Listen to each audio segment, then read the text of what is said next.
Sergeants, you may begin your recording. PC recording has started.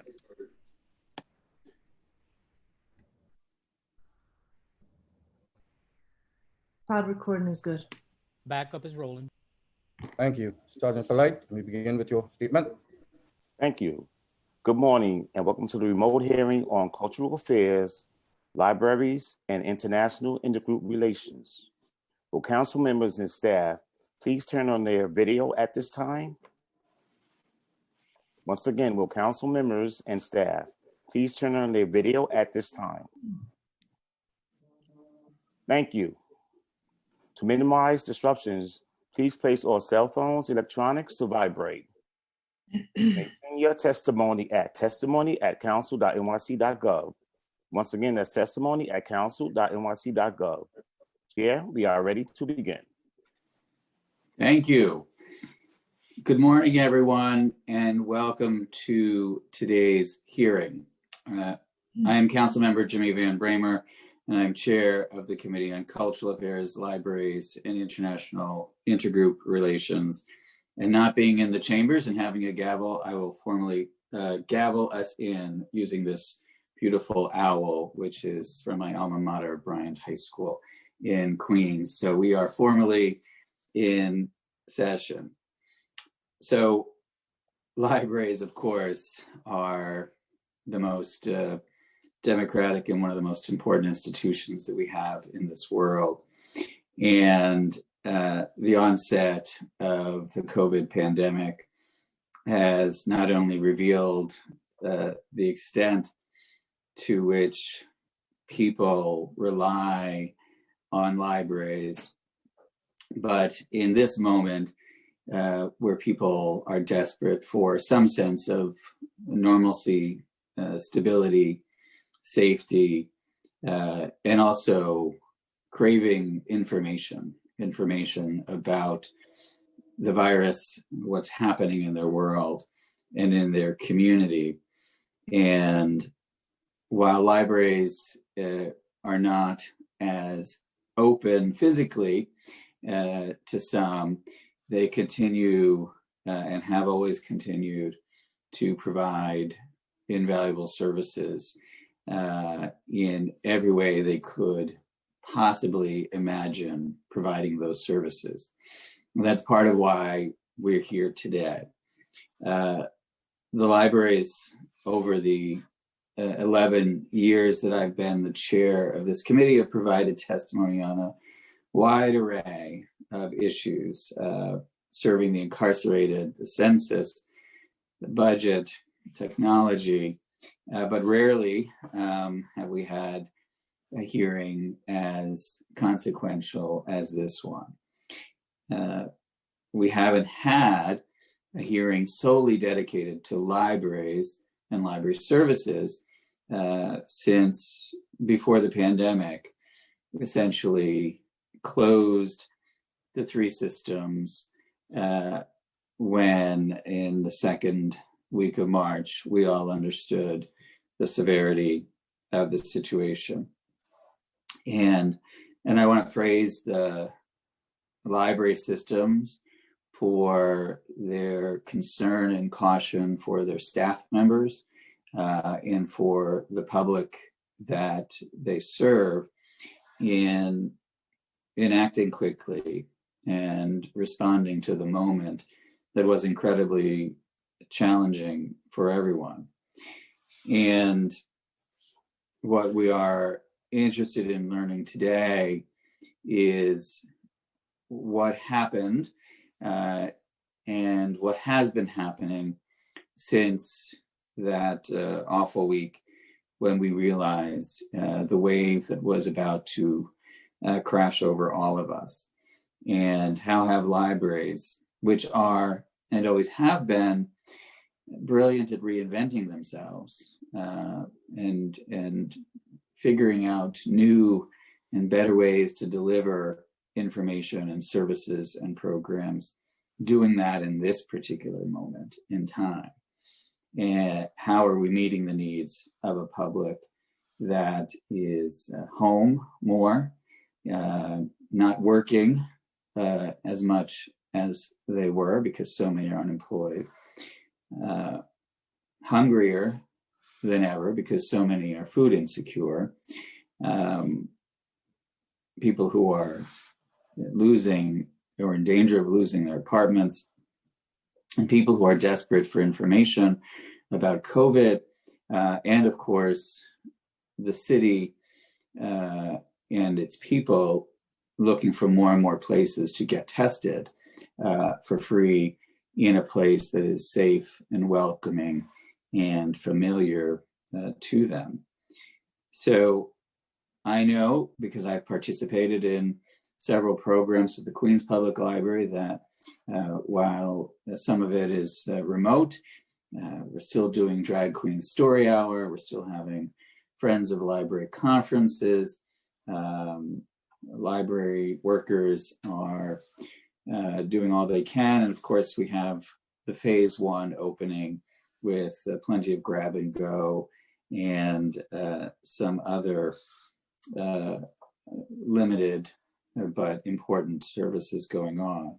I also know that there are phase 2 plans, and I'm anxious to hear from the public libraries about those. Obviously, the recent increase in positivity rates are something that we all have to take seriously, and I know the 3 president and CEOs are doing so. So we're interested to hear how the current moment is impacting that, those plans to move forward with even more.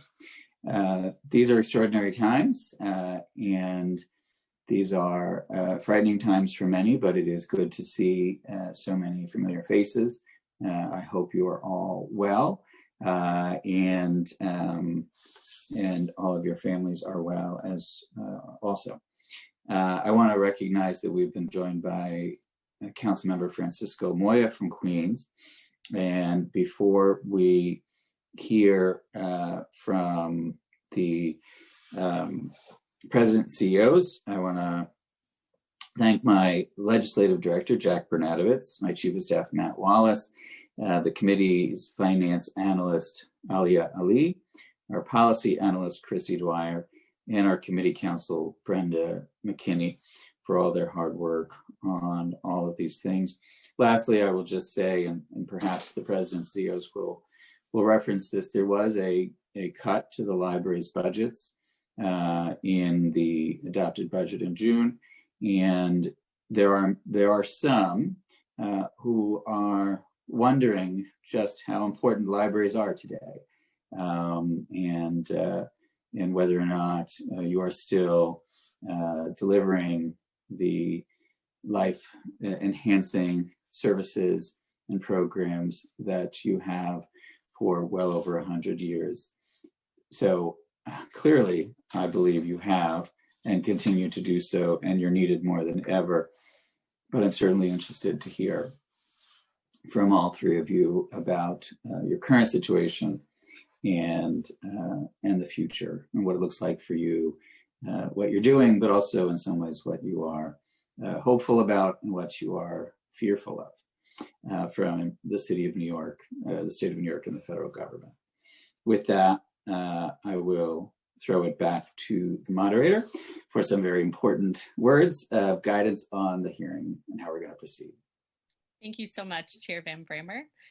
So we will start with going over some procedures for the hearing. I am Brenda McKinney, counsel to the Committee on Cultural Affairs, Libraries, and International Intergroup Relations, the New York City Council, and I will be moderating today's hearing and calling on the panelists to testify. Before we begin, I'd like to remind everyone that you will be on mute until I call you to testify.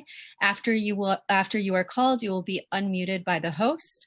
The library CEOs will remain unmuted during the Q&A portion of today's hearing.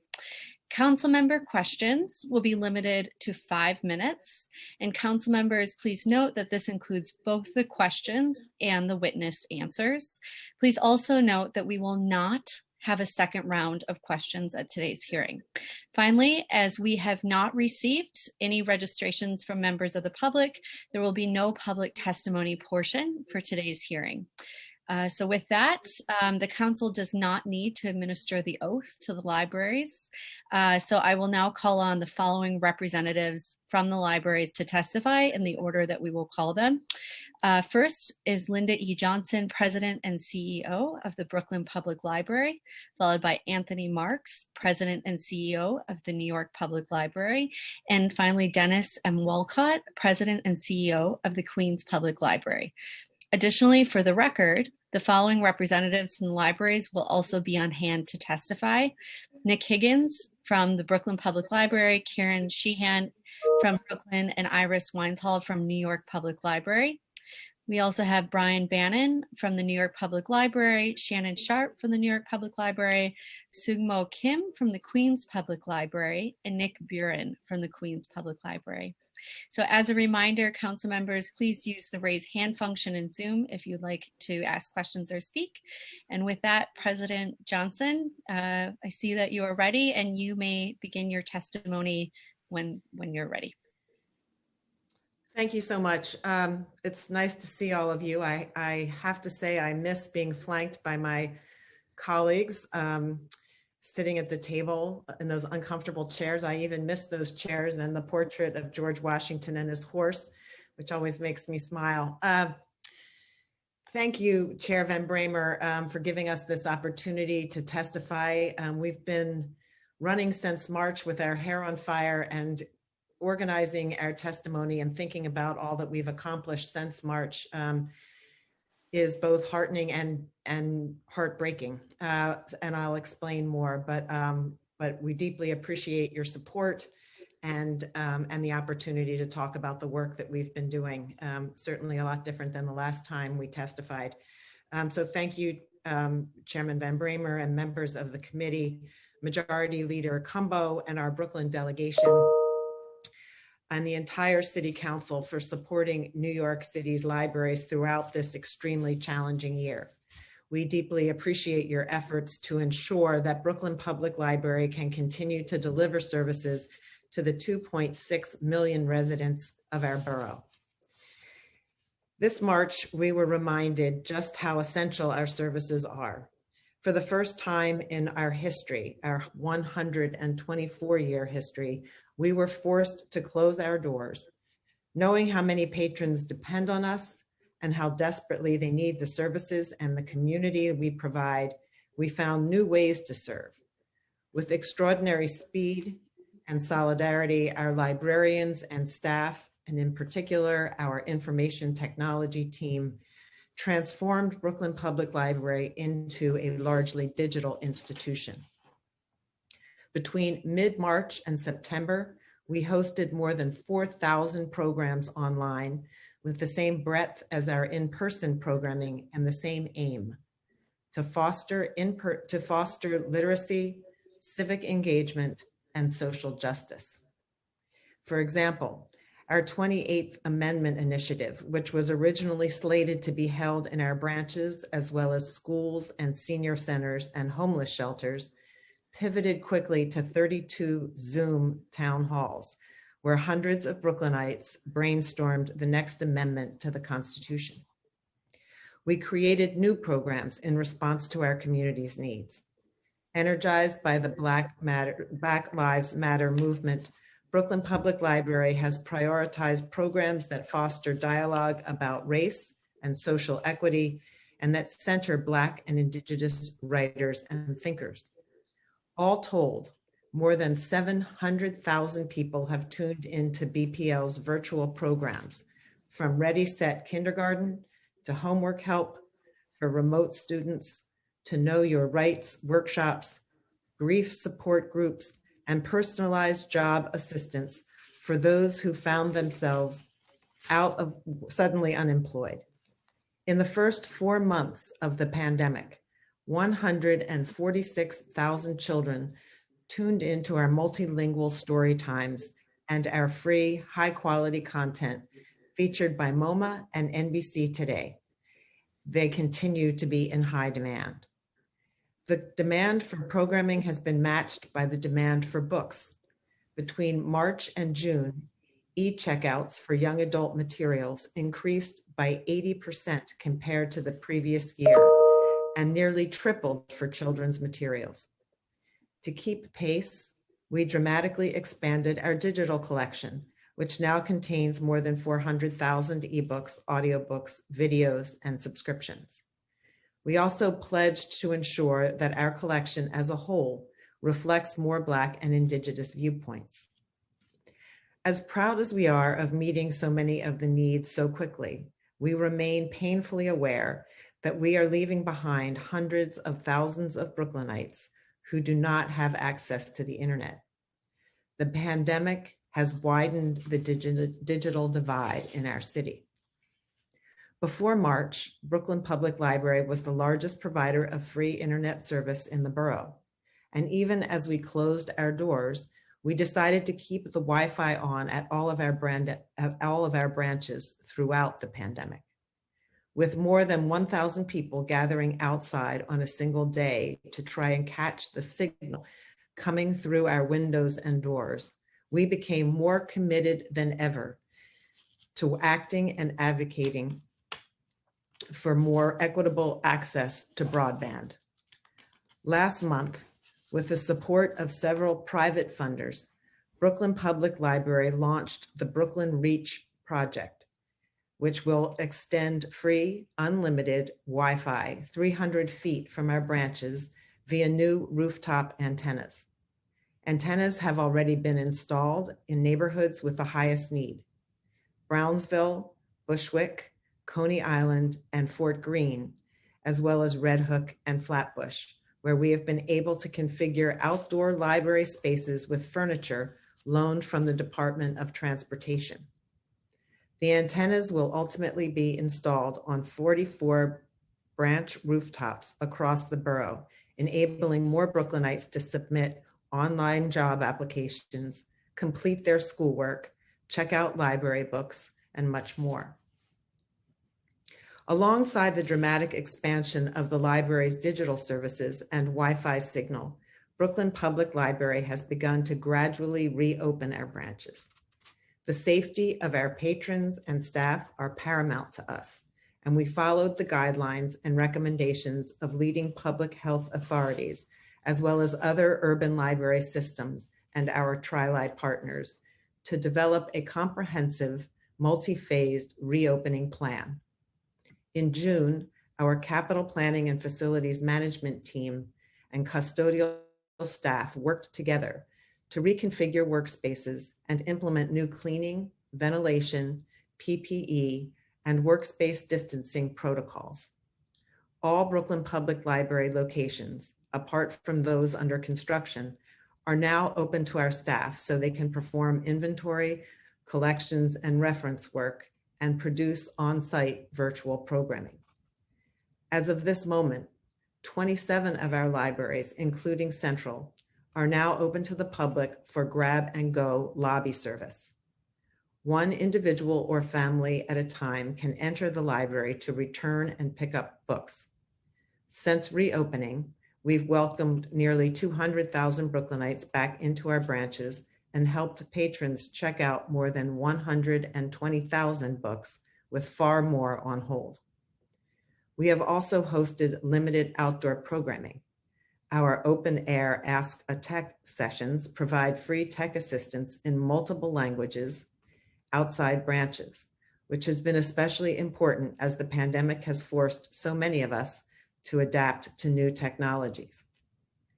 Our University Open Air offered free classes in Prospect Park, and every week in October, our Open Streets initiative at Macon Library in Bed-Stuy offered children's programming and a small browsing collection.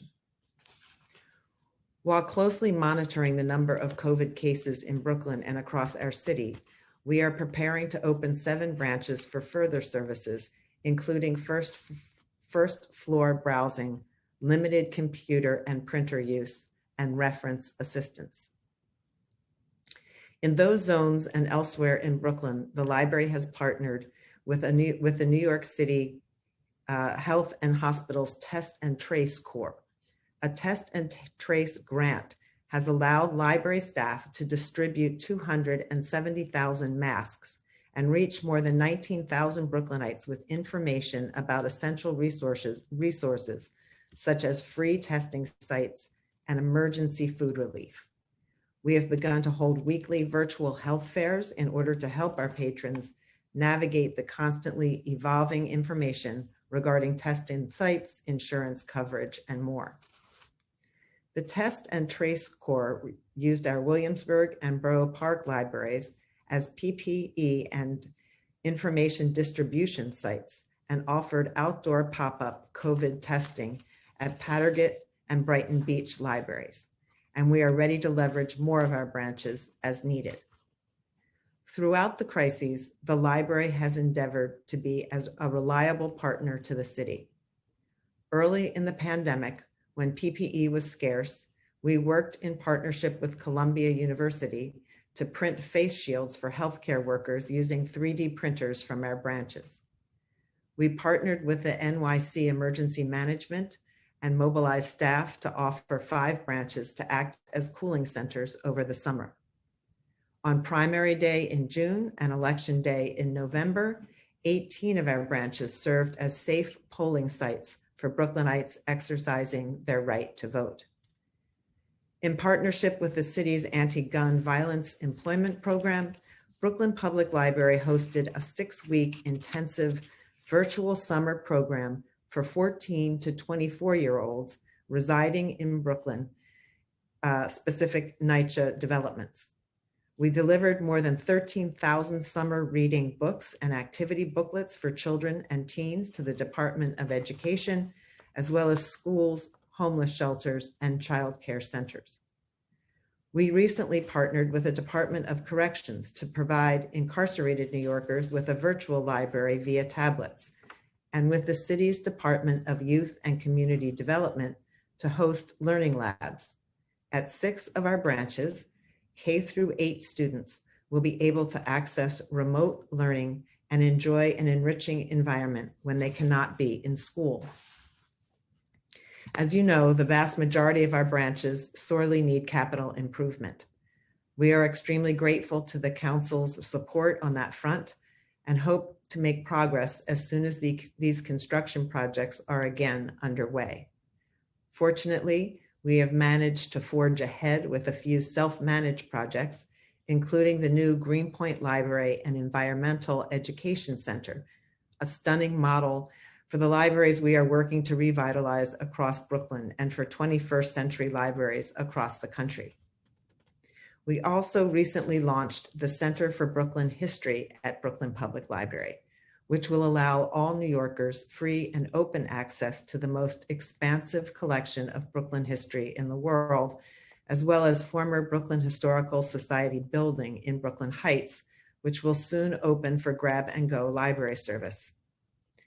Despite the myriad of challenges of the pandemic, I cannot think of a timelier milestone for Brooklyn Public Library. There is a real hunger in our city and our country to better understand our past so that we might build a better future.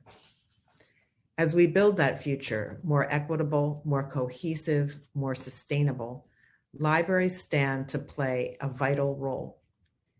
After New York City was devastated by Hurricane Sandy, the U.S. Department of Housing and Urban Development launched an initiative called Rebuild by Design to research how cities might better respond and recover from future disasters. Eric Kleinenberg, a sociologist at NYU and director of the initiative, identified public libraries as a city's resiliency centers. Libraries, he writes, are essential to promoting stronger social ties, and communities with stronger social ties are, time and again, proven to be safer, healthier, and more resilient. The COVID-19 pandemic has meant months of unprecedented social isolation for New Yorkers, as well as economic and educational deprivation. It has laid bare and exacerbated so many of our cities and our country's inequities. Public libraries, trusted by every generation in every neighborhood, are uniquely suited to help rebuild our social and civic infrastructure and ensure that infrastructure serves all of us. At a time when we need our fellow New Yorkers to feel connected to and invested in their communities, we are grateful that this committee, the City Council, and the administration recognize the essential work of libraries. Thank you. Thank you very much, President Johnson, for your testimony. And I don't know if you were getting a little emotional at the beginning of your testimony, but I found some of your testimony to be somewhat emotional because of the moment that we are in, what we've all been through and are still going through, but also the remarkable resiliency of the Brooklyn Public Library. And I know we're going to hear what I imagine to be very similar stories from the other two systems. I want to recognize that we've been joined by Councilmember Mark Gjonaj, along with Councilmember Moya, who I mentioned before, and I believe Majority Leader Cumbo has also joined the hearing. And you know, I just want to make sure, because I wrote down some of these notes, that even in the heat of, and Councilmember Joe Borelli from Staten Island has joined, so every member of the committee is now on the hearing. We have 100% attendance from the committee members. But you know, at a time when people sort of thought libraries were closed and maybe not doing things that they could easily see, if I got your numbers right, 700,000 people participated in online programs at the Brooklyn Public Library. 146,000 children tuned in for children's programs. 27 libraries open for grab and go. 200,000 Brooklynites have already visited in person in those libraries.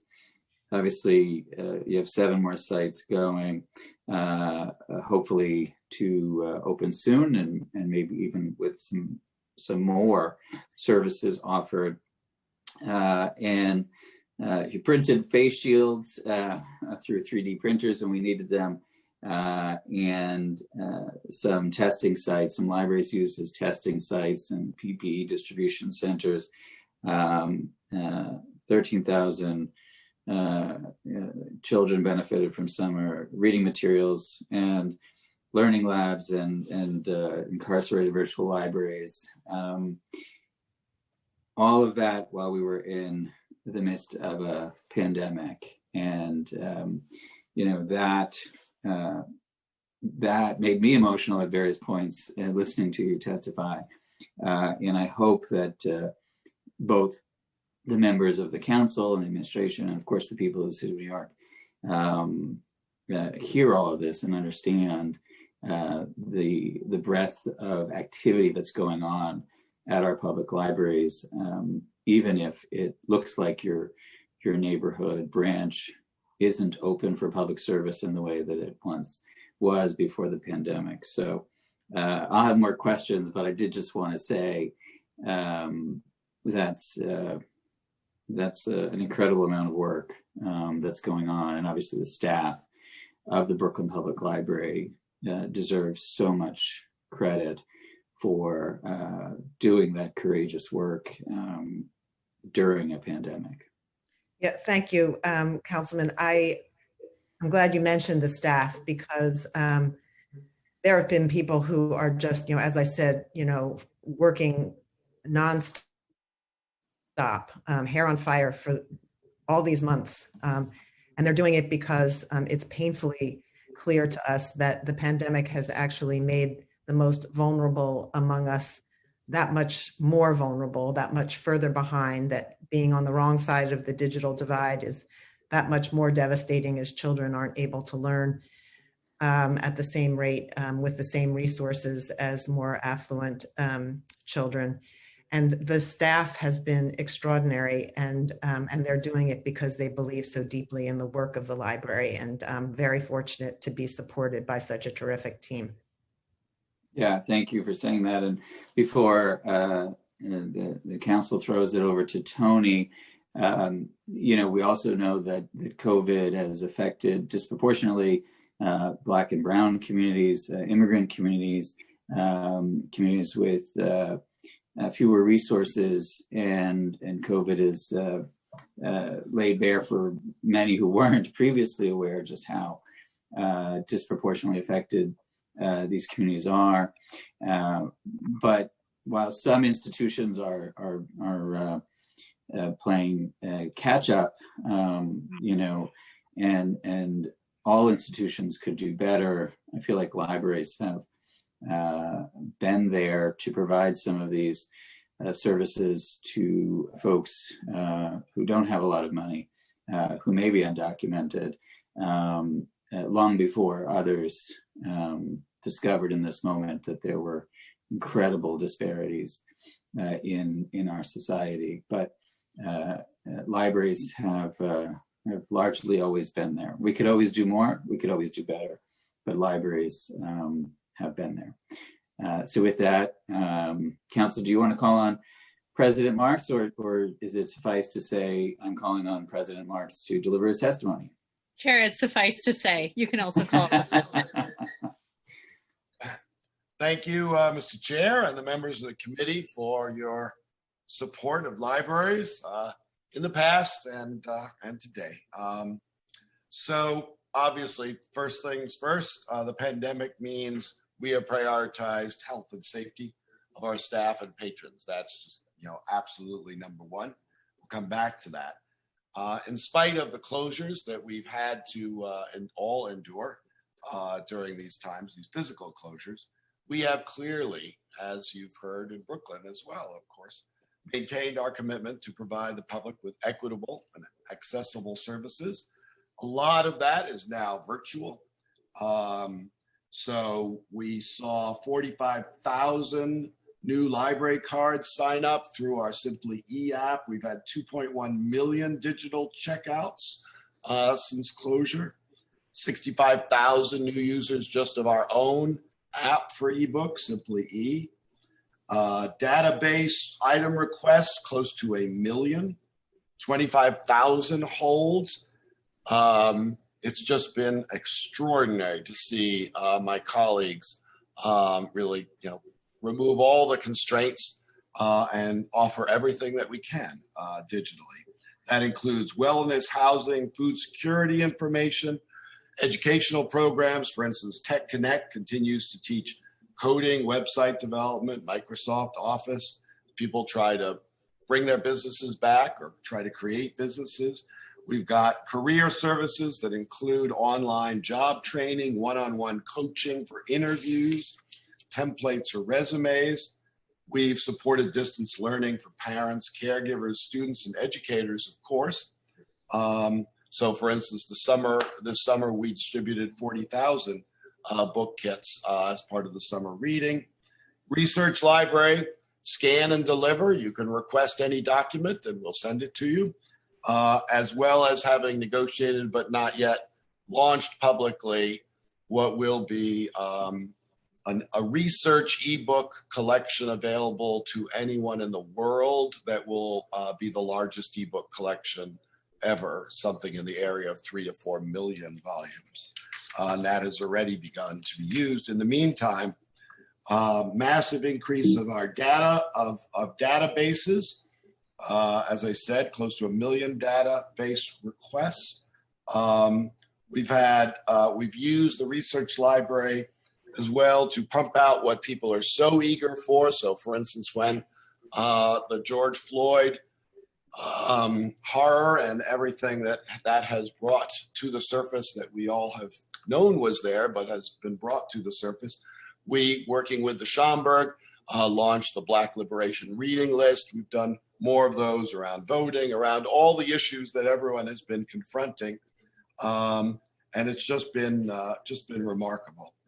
We know, of course, that too many New Yorkers are on the wrong side of the digital divide. And I just want to add, I've said this too many times, and I just want to add to what Linda said. It's, when we can pump out bleed from our branches to help some people get connected, when we could do hotspot, that's great. It's great.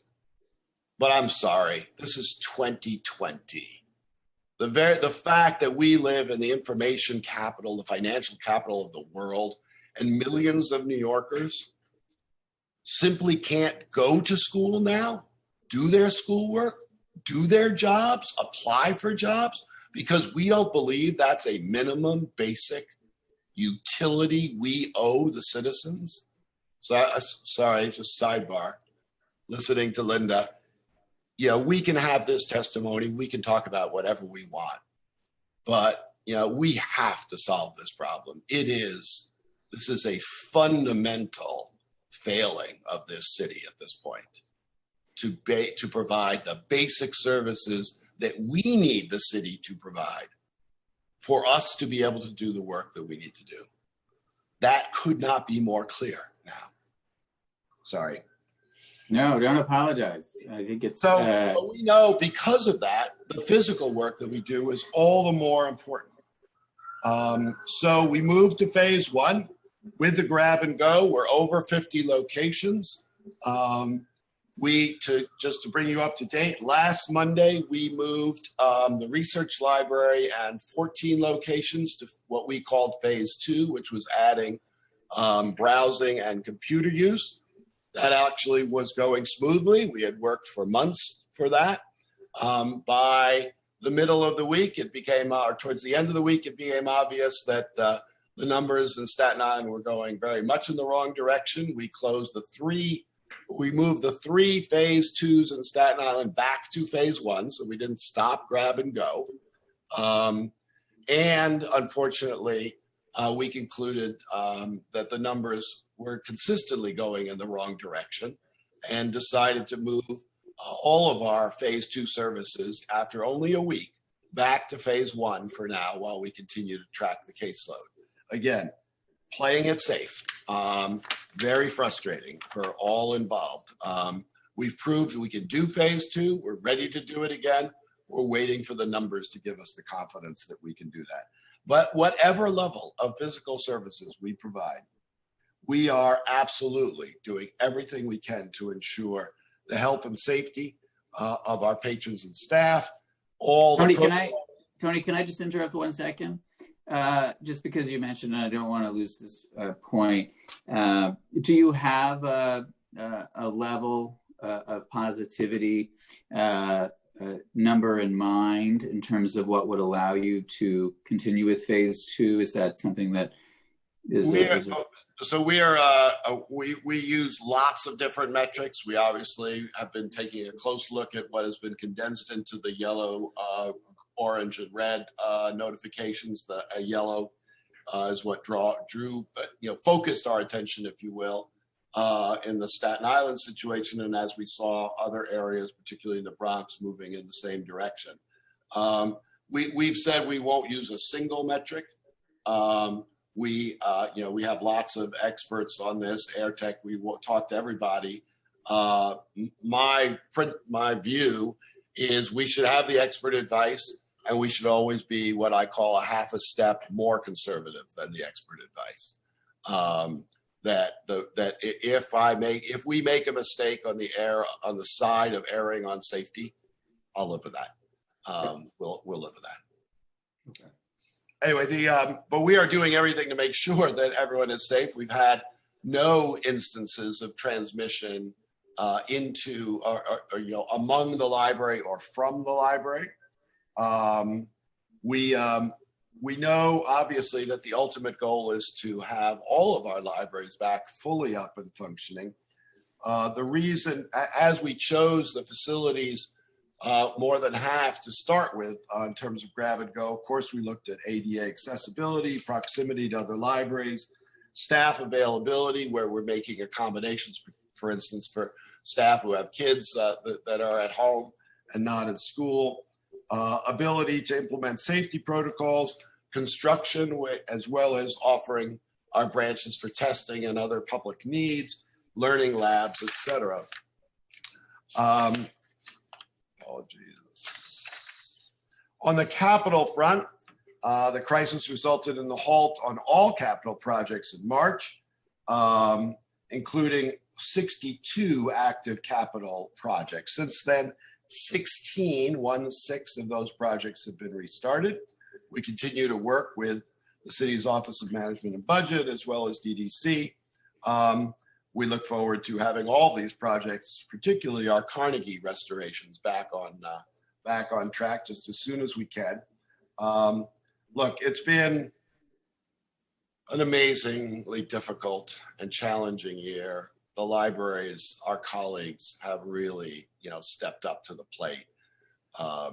We were the most used physical facilities, civic facilities in this city. We are now the front and center for what we can do physically, and certainly what is happening virtually in terms of helping with learning, helping with information access. In these times, as Linda's already eloquently said, as Chairman, you've already said, nothing could be more important to ensure opportunity, to ensure regrowth, to ensure re-envisioning of where we will go, where we can and must go after we get through these difficult days. Thank you, Mr. Chairman. Thank you, Tony. I don't know if you have this handy or someone on your team does. Linda had mentioned that 200,000 Brooklynites had visited in person to the 27 locations that were open for grab and go. Do you have that number for the Near Public Library, the 50 locations where you have grab and go during COVID? I do not have it right in front of me. I will get it to you if I don't have it before the end of this session, Mr. Chairman. Okay, I mean that would be helpful. I think because it's also incredibly important that you just reported that there have been 0 transmissions of the virus amongst the staff and customers while you had that service at 50 locations. Obviously, you've demonstrated that you can provide the services and do that with a level of caution that keeps everyone safe. So I would love to know that number of how many folks have actually visited the NYPL in person, which just I think further amplifies the safety measures that you're taking, particularly as you move to phase 2, and I think all 3 systems looking at maybe different versions of phase 2, but some versions of phase 2 that include a bit more browsing, computer use, and in library time, shall we say. So hopefully you can get that before we're done with questions, but I would now ask Dennis Walcott, President and CEO of the Queens Public Library, to testify.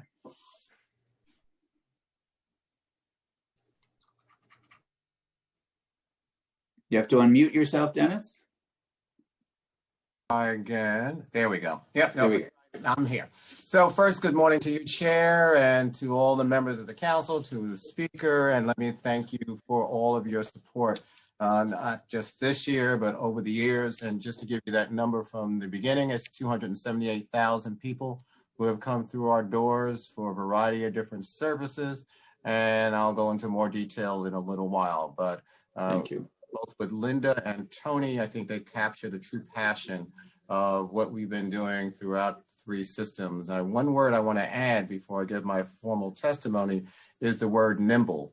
I think all of us, and thanks to our great staff, have been extremely nimble in adapting to the environment, adapting to the programs, really gearing up and providing the protective services that we need for both our staff and to the public. And I want to say a real big thank you to all of our teams in all three systems because they have been on the front line.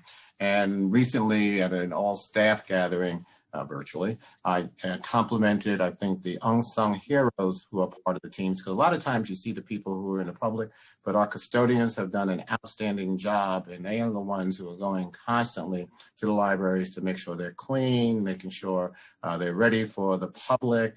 And sometimes I don't necessarily give them enough praise. So I want to publicly thank our custodians and support staff for all the work that we're doing. Right now I'm at Central, and we have Central serving as a grab-and-go site that started yesterday. And we opened Flushing as a grab-and-go site as well starting yesterday. And our book preparers are there, and everything is just going on. It's just unfortunately we can't have the constant flow. So now I'd like to flow into the testimony. And as you know, the COVID-19 pandemic has impacted every citizen, business, and government in the world. It has changed the way we interact with one another and has forced us to reconsider all the things that we take for granted as normal. I, along with my colleagues, had to make the very difficult decision to close our locations and shut our doors back a long time ago now, March 16th, 2020, to serve the greater good and try to mitigate the spread of this disease. It was a difficult decision because I know that hundreds of thousands of people rely on our collections and free programs and services on a daily basis. However, it was a decision that had to be made in order to save lives. As the city began to shut down with schools closing and all non-essential businesses shuttering, we at the Queens Public Library knew that we had to rapidly alter our service delivery mechanisms in order to serve a public now confined to their homes and unable to visit our physical locations. Our world-class staff swiftly adapted our in-person programming to fit the virtual world. Within the first 2 weeks of our closure, QPL established an online calendar offering a range of virtual activities, including our instantly popular children's story times, Zumba, and a session with Ralph McDaniels as well, our hip hop expert. In addition to that, we have Facebook Live, Ask the Census Bureau sessions, and established all the other types of programs we were doing over a period of time. Over time, our virtual offerings became even more diverse and expansive and allowed our staff to try new and innovative initiatives such as QPL at Night, a virtual nightlife hotspot for entertainment, civic engagement, and learning geared towards a millennial audience. In August, as part of our work towards racial equity, I had a panel discussion to be Black in America, a conversation with about racism with Attorney General Letitia James and Dr. Wayne Riley, president of SUNY Downstate Health Sciences University. This vital and necessary conversation addressed racial disparities in regards to COVID-19, but also in the daily lives of Black and Brown people living in this country.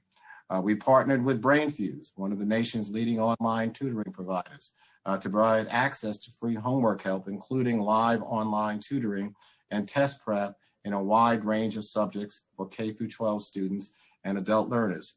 From April through October, QPL hosted over 5,700 programs that were attended by over 100,000 customers. Since our closure, our adult learning program hosted over 100 virtual courses serving 1,800, while 700 individuals registered for the New Americans Program's ESOL 2020 virtual fall semester.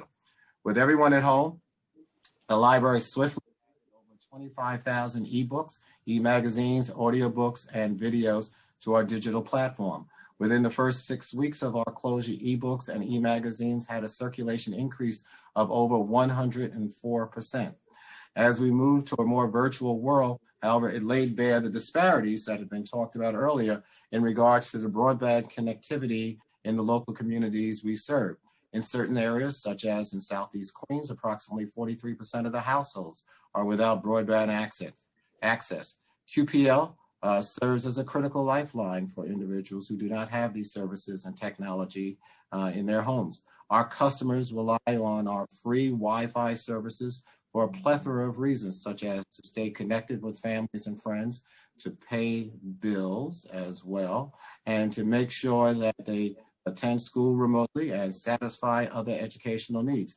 But as Tony and Linda have both pointed out, that's still not acceptable as far as the need out there in the public as well. In an effort to increase our digital access, QPL has extended our Wi-Fi available at 20 of our locations, allowing anyone, whether they have a library card or not, to access our broadband service using their personal device up to 150 yards from our buildings. The extended Wi-Fi is available 24 hours a day, 7 days a week, and the public is taking full advantage of it. During the first quarter of this fiscal year, we recorded nearly 118,000 Wi-Fi sessions. Last week, QPL launched our newly redesigned mobile app with an improved user-friendly interface, allowing customers to navigate with ease. Features include the ability to search or scan books, find nearby locations, and read, watch, and listen to content directly from the app. As all of us have confronted the COVID-19 pandemic and the manifestations of racial injustice across the country, and here at home, New York City endured unprecedented heartache, economic hardship, and turmoil. In developing our reopening plans, there was one thing we all knew: the world would now need and demand more from libraries than ever before. This understanding strengthened our to meet our mission, delivering critical services and resources remotely, and offering everyone, no matter who they are or where they come from, the chance to achieve their full potential. After thoughtfully and carefully formulating a plan for our location's eventual reopening, QPL set that plan into motion with our first branches reopening on July 13th. We reopened 7 libraries for to-go service and returns 6 days a week, and 9 locations as fulfillment centers accepting returns 24 hours a day, 7 days a week. From the outset, the health and safety of the public and our staff have been paramount. We established new protocols based on the latest public health guidance. Before a library is reopened, the building undergoes extensive disinfecting and cleaning, and our spaces are reconfigured to promote social distancing and support new service models. All return materials are quarantined in compliance with the national standards before they are put back into circulation. We require all staff and customers to wear masks. We provide masks to people who do not have them. We provide all Queens Public Library staff with masks, hand sanitizer, and other personal protective equipment, as well as making hand sanitizer available to the public at all open branches. We held virtual training for staff on how to stay safe and provided counseling and support services to promote good mental health. I care deeply about the safety and health, like all of our colleagues do, of everyone here at QPL, and ensured that we had the measures in place to face the new challenges posed by the COVID-19 world. On August 10th, we opened 8 additional libraries for to-go services, and on September 28th, we opened 8 more and extended our fines and fees exemption on all materials through January 2021. Yesterday, on November 16th, we opened our 2 largest libraries, Central and Flushing, bringing locations we opened since July to 25. And currently 2 previously open branches are closed: Sunnyside, which is ongoing capital renovations for ADA compliance, and Kew Gardens Hills, which is an H+H COVID test site. On November 30th, barring any unforeseen circumstances, we will open an additional 12 more branches as well. While we have been planning to begin offering public computer appointments next week in light of the rising number of COVID-19 cases in and around the cities, we will delay the computer services until an appropriate time.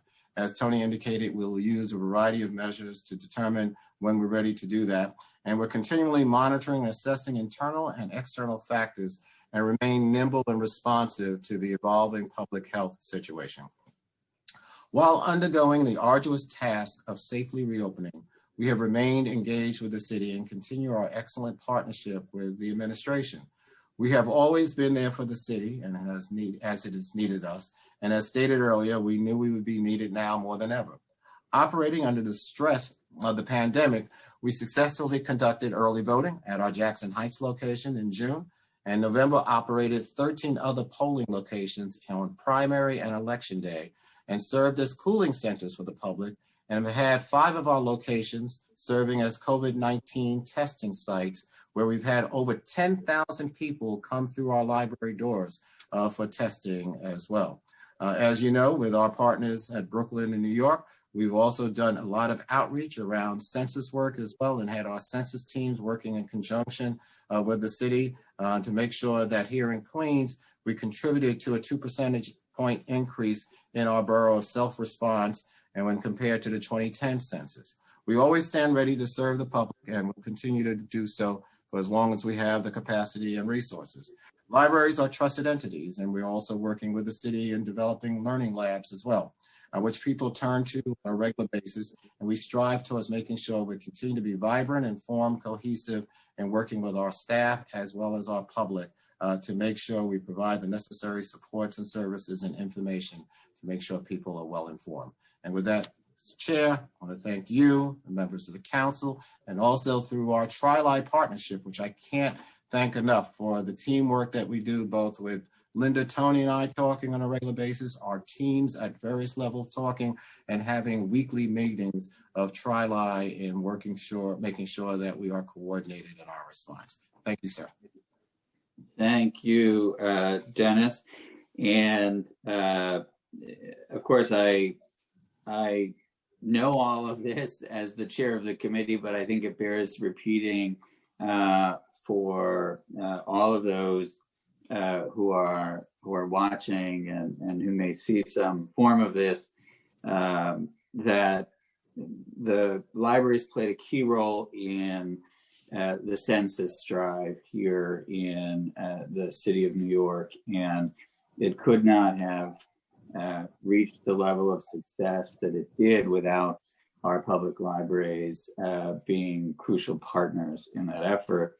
The fact that you were also polling sites, cooling centers, and COVID testing sites at the same time that you were reopening libraries for a form of public service is incredible, and I think demonstrates to the world just how indispensable libraries are.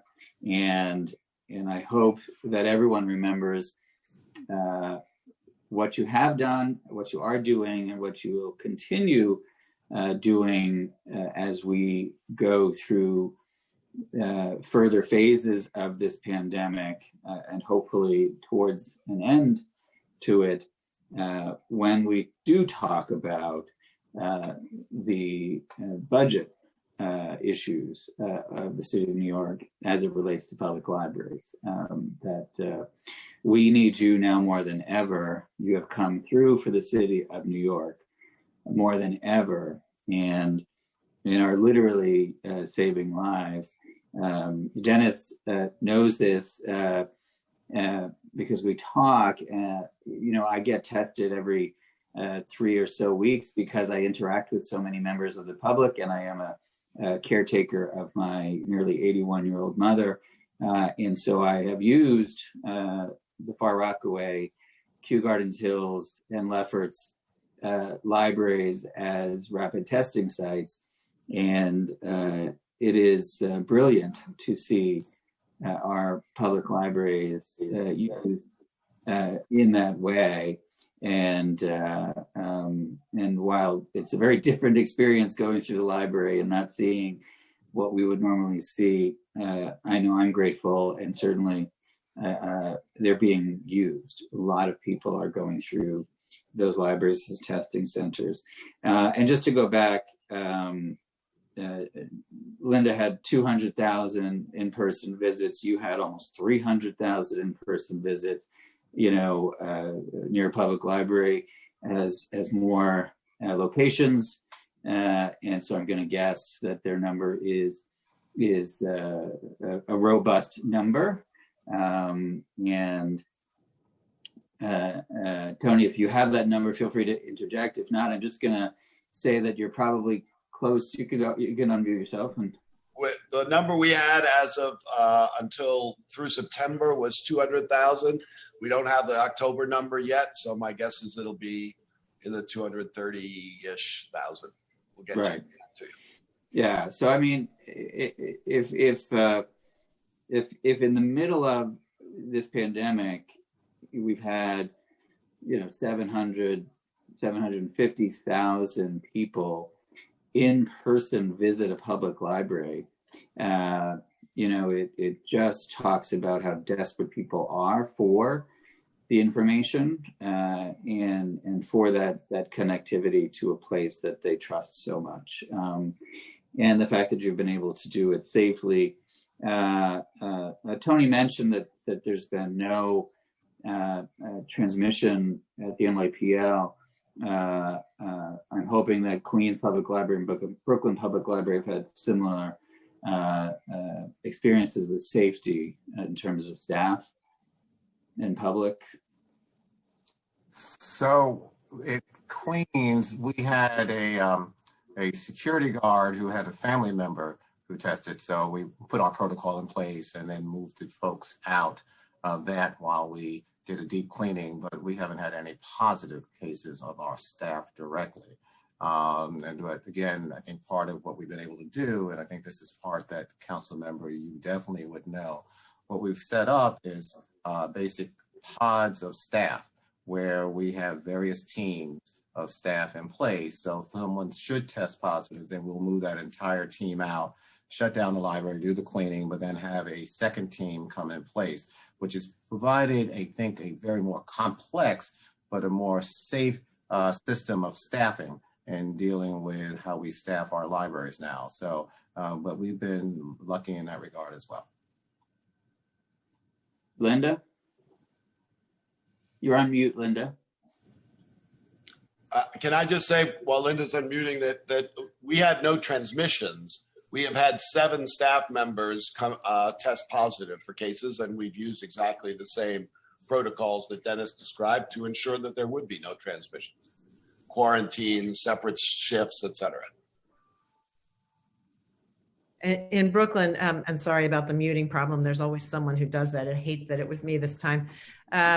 But in Brooklyn, we've had one maintainer who was diagnosed with COVID, and he worked at the Central Library. And we immediately put the protocols in place, which meant shutting that library down for 96 hours from the date of the test, and making sure that anybody had close contact with was advised and that and quarantined. We also have implemented a system like Queens, which is to have teams of workers in every location. So Team A and Team B, if there's somebody who gets sick in Team A, it doesn't bring the whole operation to a halt. Once the libraries or the branch is cleaned, Team B can come in and continue to run things there. And I'm going to assume, and all three of you feel free to comment, that you're working closely with the staff and the local union folks, and everyone is collaborating very closely on all of this, particularly as I hope you will be able to do soon, and that is to expand to phase 2 as your various iterations of phase 2 look a little bit different, but there are variations of it. So a couple of things in regards to the working with the union. We're really closely aligned with the union, and we talk on a regular basis. They'll give us a call, we give them a call. My chief operating officer and John Hislop are in constant communication. When necessary, John and I will talk as well. And so there's definitely a partnership, and anytime we're thinking of doing something that is the next phase, we make sure we have communication with them. And even though you know this, and I don't want to make an assumption, because I think, as you know, council member, just for the record, that we lost a staff member prior to the reopening, and that was not necessarily through a library contact. And then my folks reminded me we also had one staff member who tested positive, but then that was a while ago as well. So we're balancing that, but other than that, we haven't had any other indications. So I just wanted to clarify that point. Tony, Linda, anything to add? For 1 second, just to add something before you move on to your next phase of the discussion. At Lefferts, where you most recently went, because I wanted you to talk about that too. I don't want to violate your HIPAA role, was that since it opened 6 days ago, Lefferts has had 629 people come through its doors to be tested. And it's incredible. In 2-week period of time, Ozone Park had 2,711 people to be tested.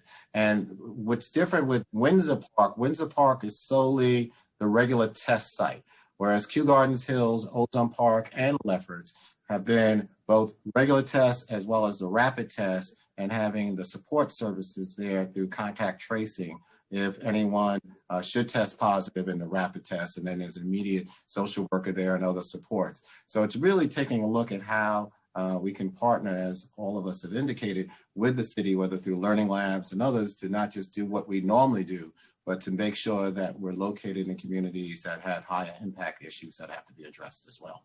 Yeah, thank you for mentioning that, Dennis. And you also allow me to correct the record, because I used Ozone Park once, not Far Rockaway, and that's good to hear about Lefferts, because I feel like I was maybe the first one to go through there, as it was, I think, the first day that they were open. I went right at the beginning and was able to essentially walk right in before folks started to line up, which was great to see so many people using the service. So in terms of the budget and COVID and the staffing, how are we doing? There were some reductions as a result of the budget. Obviously, I didn't support those, but it could have been a lot worse, as we all know. But what impact, if any, have you felt? And how are you experiencing staffing? Because obviously we know a lot of people have left the city. There are people moving. There's just a lot of people transitioning in and out. Obviously, if you have a stable job, you're less likely probably to move out of the city. But I'm just wondering about all of that, just because these are such difficult times, and a lot of people have decided they want to try something different in life, or they need to get out of the city for various reasons. What has been your experience? But talk a little bit about the budget, and because obviously we are looking at a very severe situation in the city, the budget modification that we are looking at, and one day we hope for a federal relief package, but we can't go to the bank with that just yet, nor do we know what libraries would get as a result of that. So maybe the three of you can talk a little bit about those things. Yeah, I'll take the lead. Our workforce has been stable, actually. We have not seen a lot of attrition or resignations. We have also been very open and straightforward with our people. If they have concerns, health concerns, or if there are reasons that they can't be reporting to their branches as we started to reopen, we're having everybody operate on the honor code.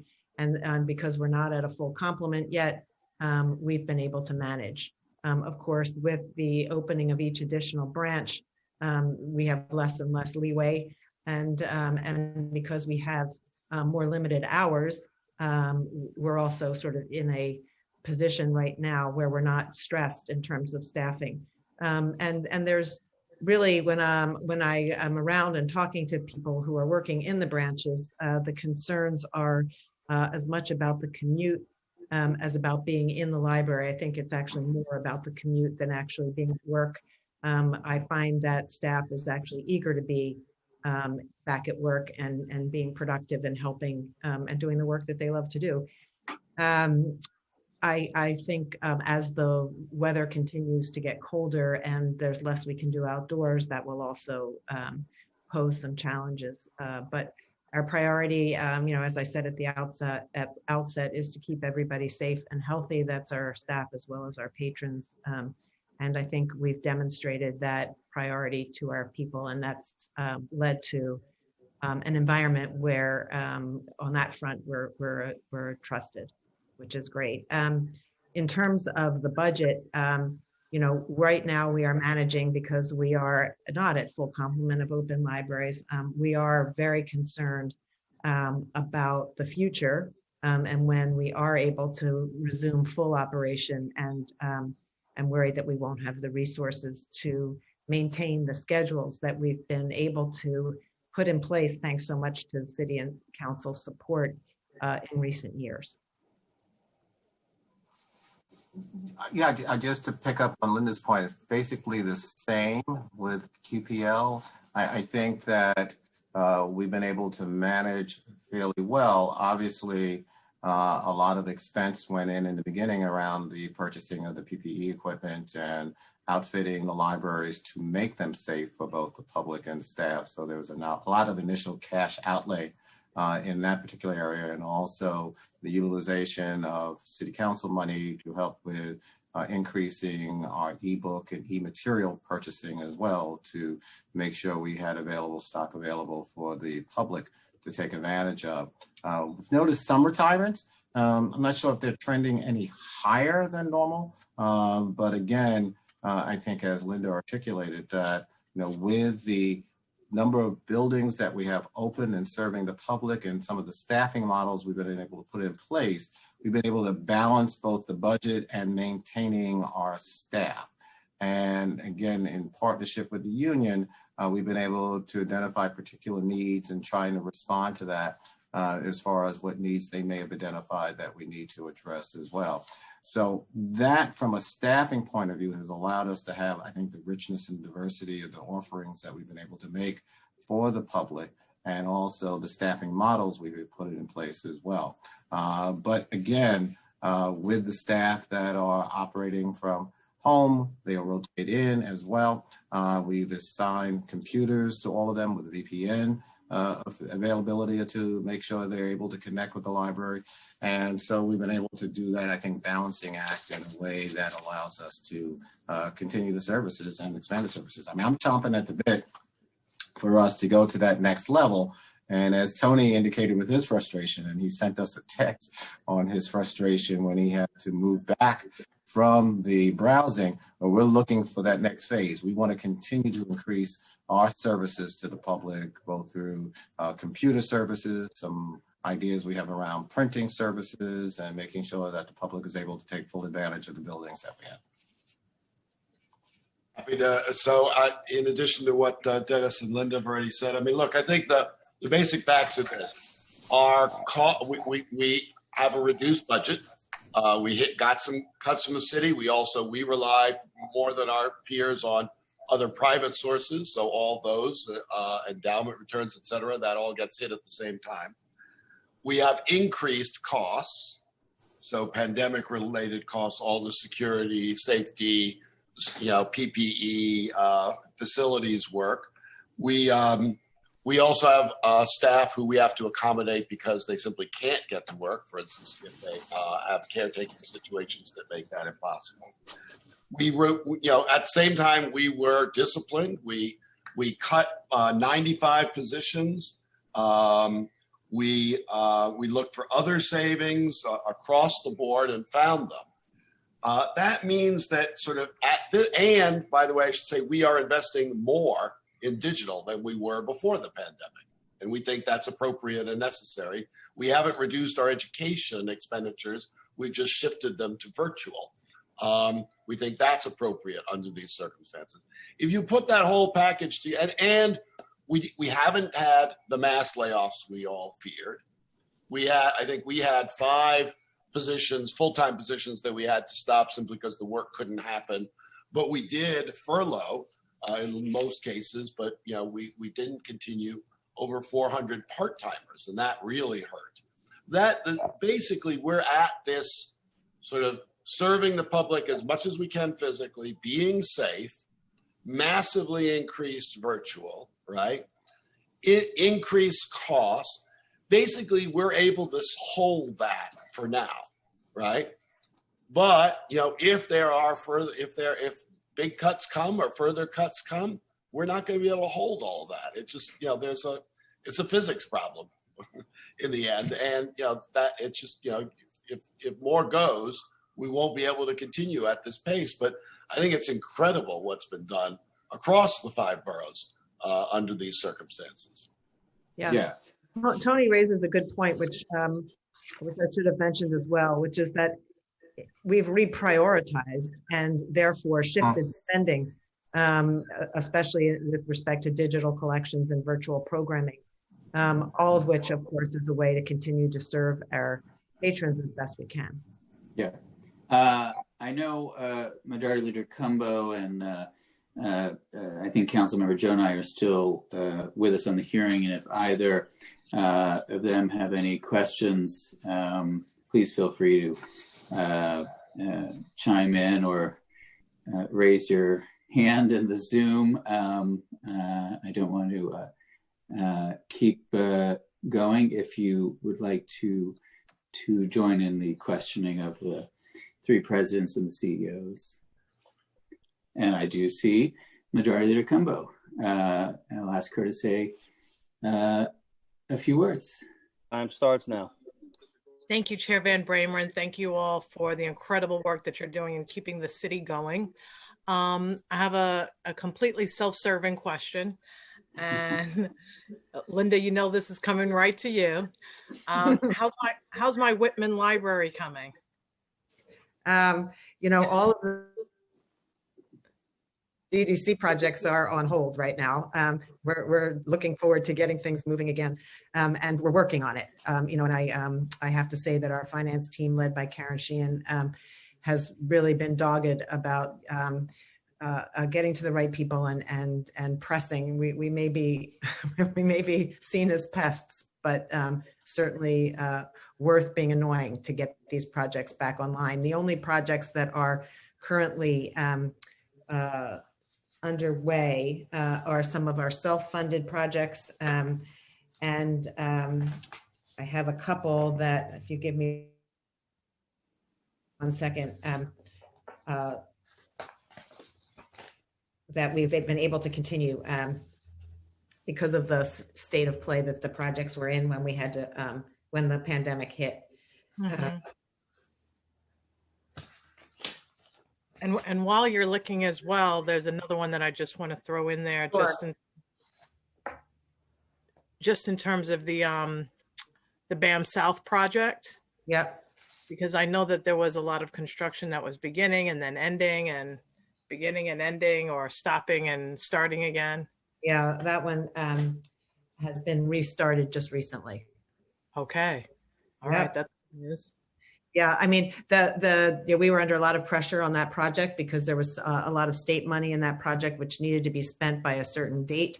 And the silver lining, and there are a few of them, to the pandemic was that the date was extended. So it looks like we're going to be fine there.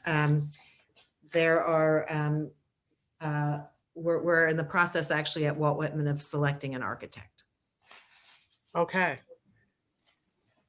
Good to know. And just out of this, and Chair Van Bramer may have covered this, this may have been brought up. I'm always curious to find out what practices as a result of the pandemic do you find that you would maintain and keep into the future? So what's been working well, and this is to all of the heads of the different libraries, what has been working well that you feel post-COVID, God willing, that you would want to maintain and keep into the future? I'll speak. I think the most obvious is the massive expansion and uptick in use of everything digital, from ebooks to programs, education programs, author talks. We want to go back to all the physical, right? And, you know, but we don't want to lose the progress we've made here. And we're also very aware, Majority Leader, that they're very different of constituencies, right? I mean, the truth is the folks in poorer neighborhoods are using ebooks at a lower rate than they are in the richer neighborhoods. So it's great that we're able to meet some needs with ebooks, but we clearly need to do better at reaching out and getting, the students in the poorer neighborhoods to understand this resource, to be excited about this resource, for them to feel that it's meeting their needs and them wanting to use it. So we need to continue that investment. We also need to be assessing where it's working, where the demand is, and if we see that it's not working in the areas of the most need, that's what the libraries specialize in. That's what we double down in. Right. I just want to add to that. I think the virtual world is definitely something that we'll be keeping. And I think what the virtual world allows us to do is to reach different type of people to be a part of the information sharing, where they don't have to travel to a particular site. We set up the link for people to then connect and reaching out. I think, as Tony has said several times, and Linda's also said, I think the disparity of those who are able to take advantage of that based on the lack of connectivity is something that we have to address. And I think that spurs us on to continue the expansion of our Wi-Fi capability, our extended networks, and the ways we try to make sure we provide broadband access to the entire public. The other thing that I think is extremely exciting is the ability to be creative with programming. Both by force of need, the partnership. Time expired. The relationship with the city has increased in so many different ways. So are there multiple things we can use our buildings for at the same time maintaining library services as well?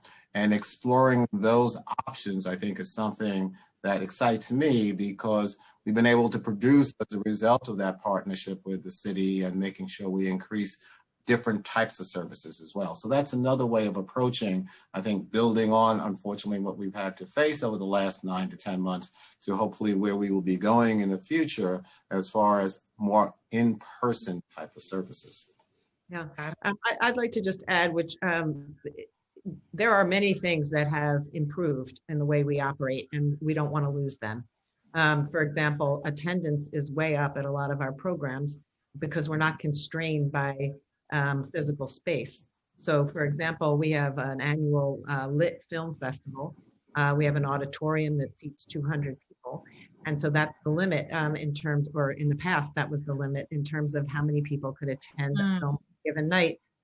This year, of course, we showed the film, via Zoom, and we had like almost 500 people each night watching these films. And so what we need to do is to be taking the lessons learned from this time and figuring out how we can be both, sort of operating in parallel worlds so that we can be both present when people want to do that, but also take advantage of what virtual reach has allowed us to do.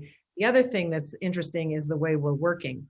And so now that everybody is set up to work remotely, there's some real efficiencies there. And we need to make sure that we don't let those advantages slide once we're back in our regular world, hopefully sooner rather than later. Thank you. Thank you all. Thank you, Majority Leader Cumbo. And if anyone else has any questions, feel free to raise your hand. Dennis, you mentioned 12 more libraries to open.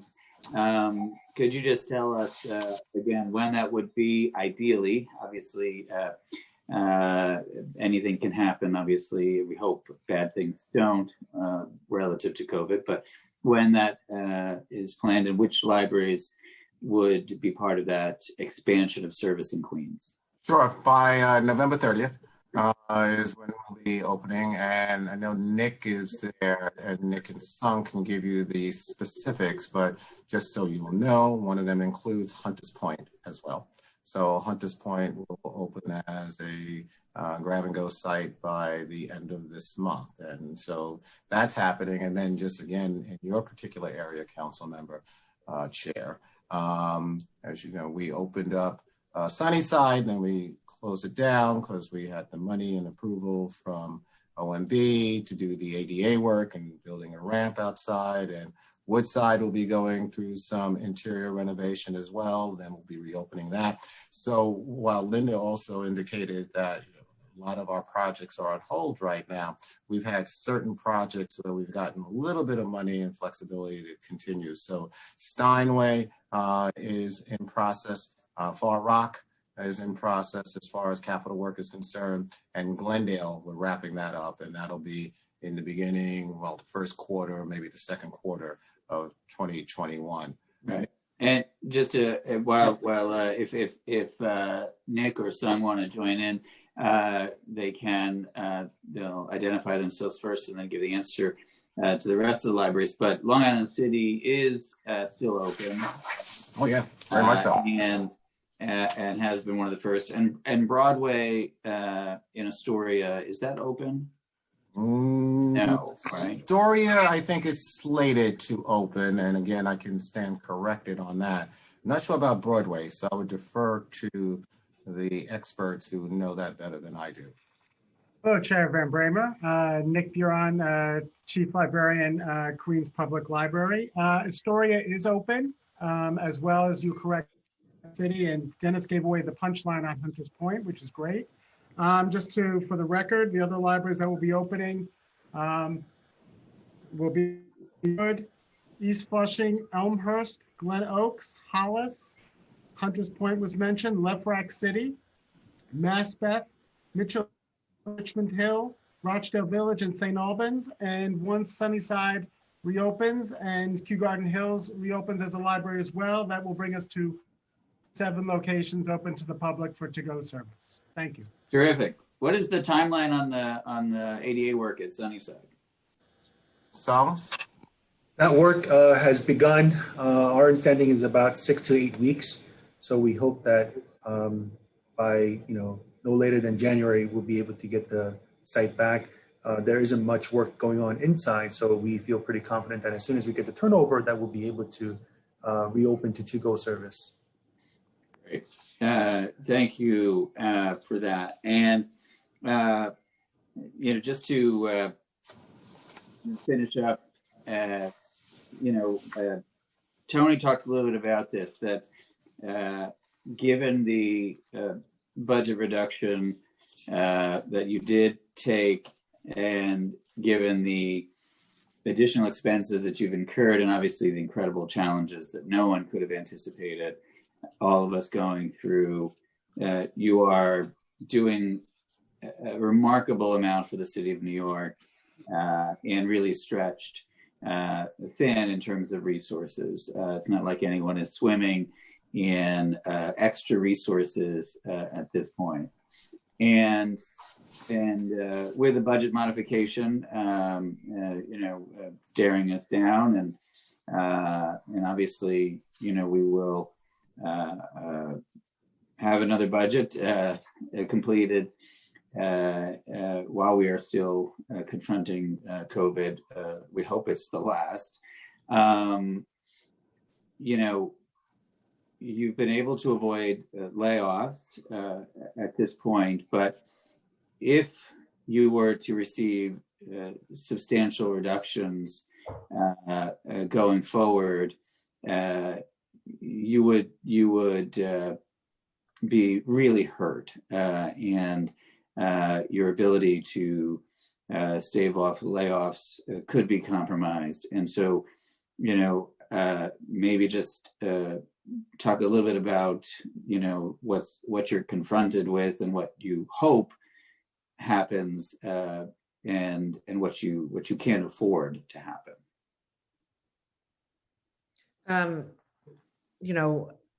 Our budget is largely made up of wages for the people who work in our libraries, and cuts translate to hours of service.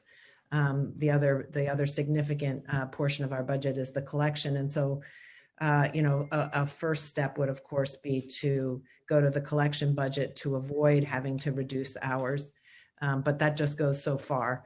And so the devastating thing about layoffs is, of course, that they happen in times when people are suffering, and not only our patrons, but our staff, and to cut back hours when you're serving such a vital role in the community and when people need you to be opened and need a place to come and to interact with their neighbors as much as with the staff is really devastating. I think this all sort of came home to us in the aftermath of the George Floyd killing, when the plaza of the Central Library became the gathering point, both before some of the protests as well as after some of the marches.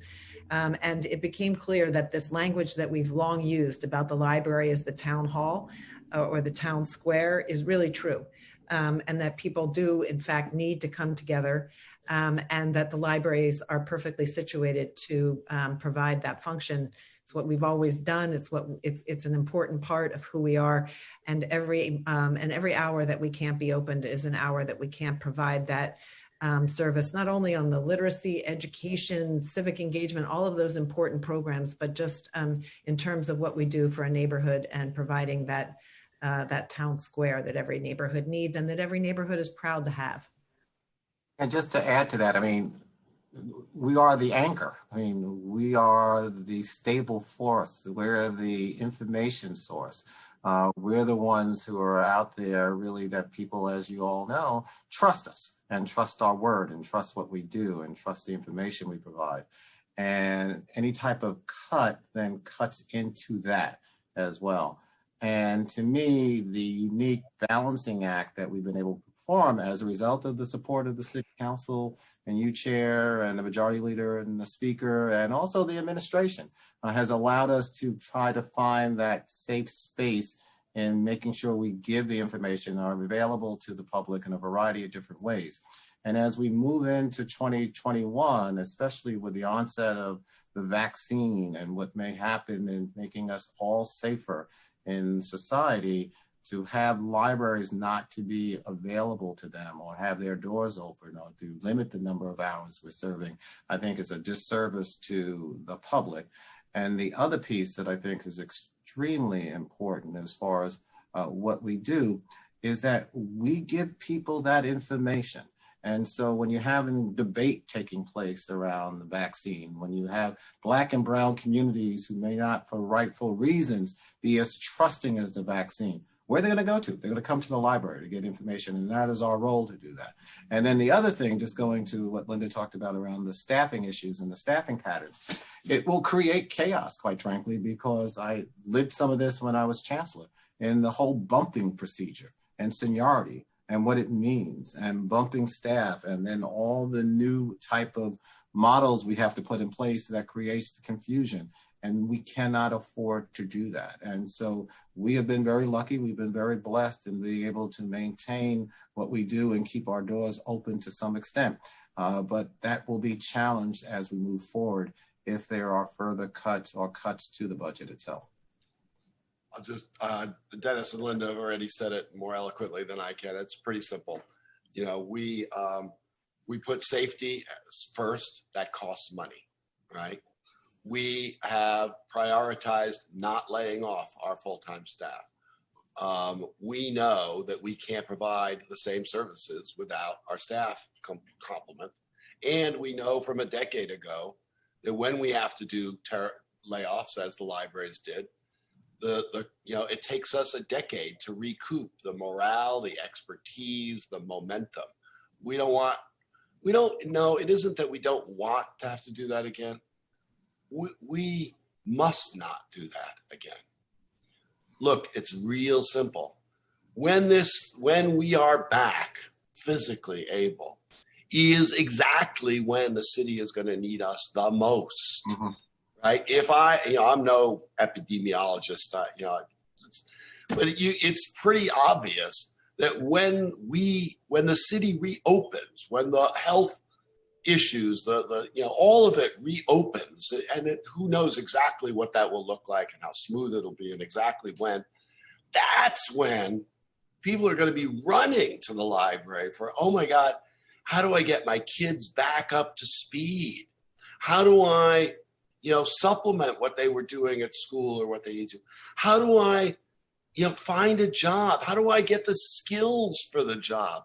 How do I figure out, as you said, Jimmy, whether to take this vaccine or who to vote for the next mayor of New York? All that's going to be happening, right?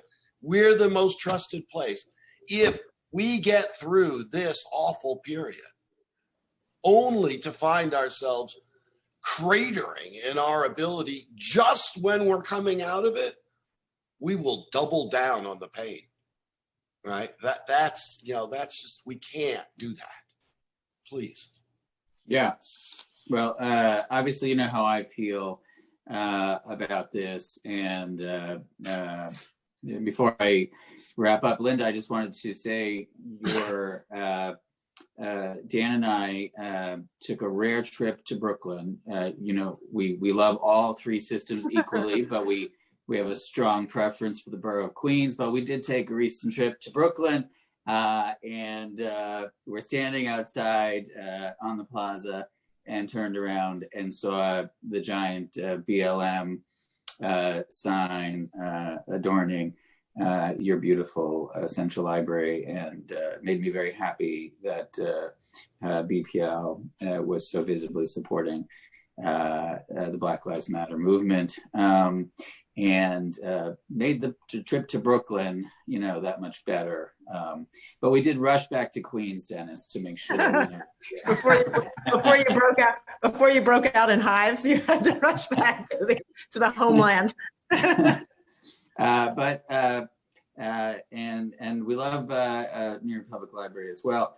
But in all seriousness, obviously, what you all have talked about today, and the city of New York should be grateful that millions of people have had the ability to turn to you in this moment when everyone was afraid and everyone was struggling, and no one knew exactly from one day to the next how they would be in terms of their health or the people they love. And yet, just as it has been for over 100 years, our public library systems were there. We're there for the people of the city of New York, and in ways that we could never have imagined. And I have been inside plenty of times, Ozone Park and Kew Gardens Hills and Lefferts, as they existed as libraries. To walk through them as COVID testing sites is a surreal experience. But I'm grateful that they're there, and that those buildings are being used in that way because people trust them. So first and foremost, I want to lift up the staff of the three public library systems who I have, as Dennis knows, we visited when the libraries in my area have reopened, and we've gone. They are heroes too, and they are doing amazing things. I particularly want to thank Dennis for talking about custodians, who, as you know, I was raised by a school custodian, so it is incredibly important for us to recognize those workers who rarely get seen, right? We often see the product of their work in the form of a clean floor or a clean bathroom, but we don't see them. And it's incredibly important that you did that, Dennis. So thank you. And I hope we've demonstrated very clearly just how much work is going on, just how intensive the services are that you're providing, that you're more essential than ever, and that we as a city have to protect and enhance public library service now through the end of this pandemic and beyond. So with that, I just want to say thank you to the three of you, to your staff members, and obviously, most importantly, to the frontline staff members in the local libraries. Thank you. Thank you very much. And Committee Council, if there are no other questions or comments, we are adjourned, correct? Correct. Thank you, Chair Van Bramer. Thank you. You just need to Yeah. gavel out 3 Thank you, council times. members. I am gaveling out 3 times with the Bryan High School owl. 1, 2, 3. Have a good day. Thank you.